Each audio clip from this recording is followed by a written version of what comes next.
எழில் வானம் போல நிலைக்கும் உன் அன்பை அறிவேனே அறிவேனே இறைவா.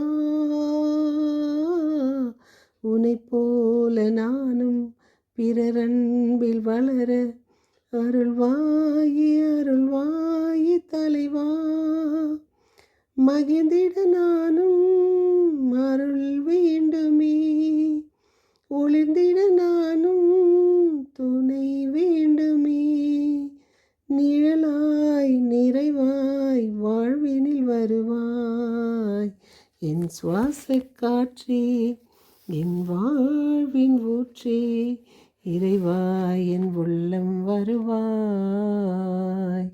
என் உயிரின் உடலே, என் வாழ்வின் உயிரே, இறைவாய் என் உள்ளம் வருவாய்.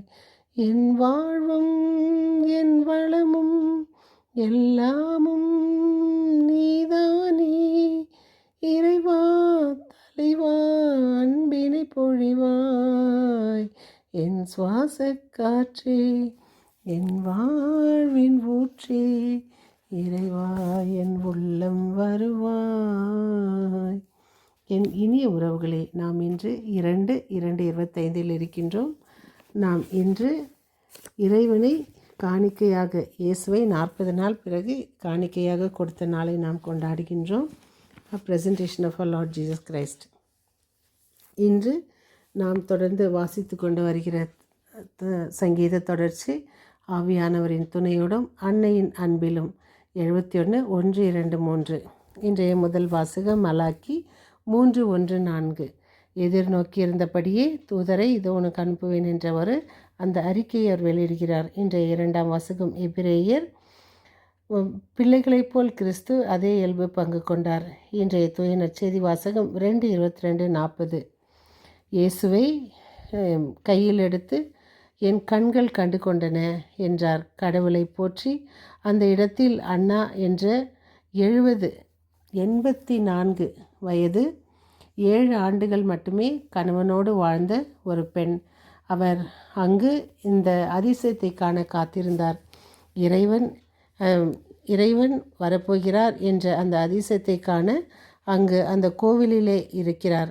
நான் இறந்தாலும் நான் இங்கேயே சாகப்போகிறேன் என்று தூய ஆவியானவரால் அவர் உணர்த்தப்பட்டு அந்த இடத்தில் இருக்கிறார். அதான் பாலன் இயேசுவின் அந்த நாளை பெற்றோர்கள் மரியாவும் இயேசுவும் ஆலயத்தில் கொண்டு சென்றார்கள்.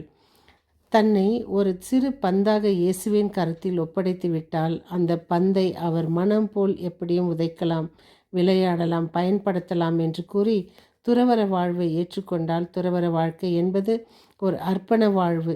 திருமண வாழ்வில் கணவன் மனைவி இருவரும் ஒருவருக்கொருவர் முழுமையாக கொடுப்பது அர்ப்பண வாழ்வு தான். துறவரம் இல்லற அர்ப்பண வாழ்வின் மகிழ்ச்சி இருக்க வேண்டும். இதை செய்தவர் அன்னை தெரேசா. அன்னை தெரேசால் தன்னைத்தானே ஒரு சிறு பந்தாக இயேசுவின் கரத்தில் ஒப்படைத்தார். நாம் இன்று இறைவனுக்காக என்ன செய்கின்றோம்? உறவுகளை பாதுகாப்பது முக்கியம்.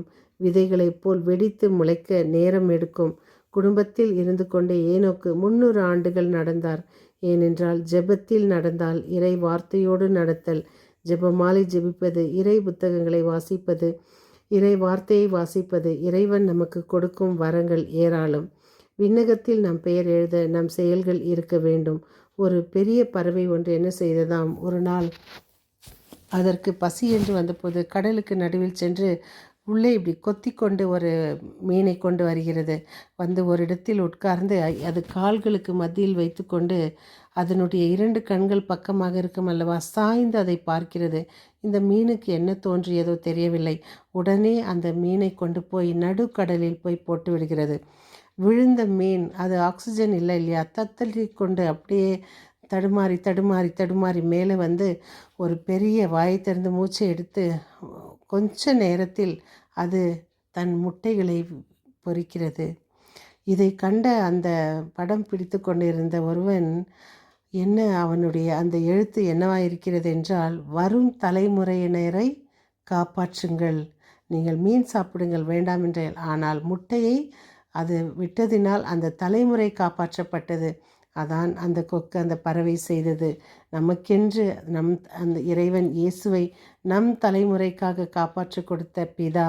இதோ நாம் வரும் தலைமுறைக்கு எதை விட்டு செல்லப் போகிறோம்?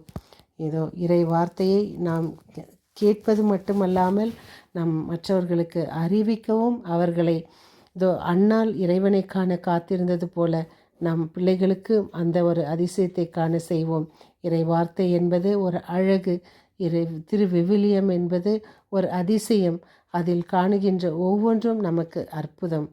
அன்பிறைவா, நாங்கள் ஏலியைப் போல் எங்கள் கண்கள் கண்டு கொண்டன என்று சொன்னது போல, இதோ அந்த பாலகனை சிமியோன் கையில் எடுத்து அதை அவர்களுக்கு ஆசி கூறி மரியாவை வாழ்த்தியது போல, இதோ அண்ணா காத்திருந்து அதை கண்டது போல, ஏரோது வெறுத்தாலும், ஏரோது அவரை வெறுத்து ஒதுக்கினாலும், இதோ இந்த சிமியோன் அண்ணாவுக்காக இறைவன் அவர் கண்களில் கண்டு கொண்ட செய்தது போல நாங்களும் கண்டு கொள்ள செய்ய எங்களுக்கு நல்ல வரத்தை தாரும். நாங்களும் வரும் தலைமுறையை காப்பாற்ற எங்களுக்கு நல்ல ஒரு ஆசீர்வாதத்தை கொடுக்க ஜெபிக்கிறோம். மீண்டும் சந்திக்கும் வரை உங்கள் அன்பு தோழி.